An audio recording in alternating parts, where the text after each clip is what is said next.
भारी न्यून मन करती, निजक बहुत छोट मन करती।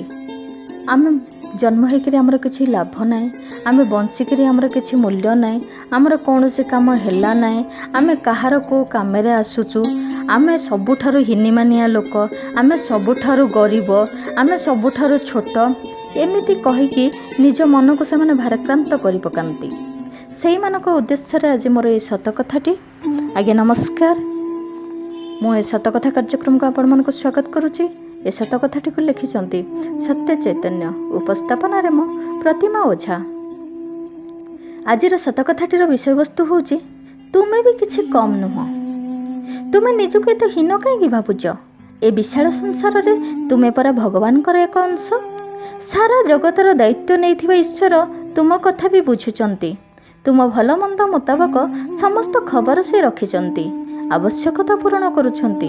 संसार रे कहार आवश्यकता केते से सबू जानती। तमे निज पई नुहे, ईश्वरंक पई व्यस्त हुओ। तुमर समस्त आवश्यकता आपे आपे मेंटी जीव। तुमर शून्यता को से पूर्ण करि दियंती। तुमे जदि कामना वासना आदि नै पूर्ण होई रहिबो, से आ पूर्ण करिवे कोन?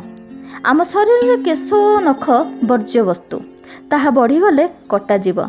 तथापि आमर चुटी और नख प्रति मोह आसे, नानादी रंग देई ताकु सजाऊ।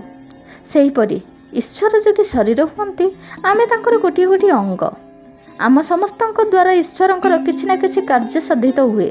ईश्वर आमको रखिचंती तांकर कौनसी उद्देश्य साधन करने। जदि आमे बंची रहिबारे ईश्वरंकर महत इच्छा पूर्ण होउचे, तेबे आमे निजको एते हीन कोन पे मन करिबा?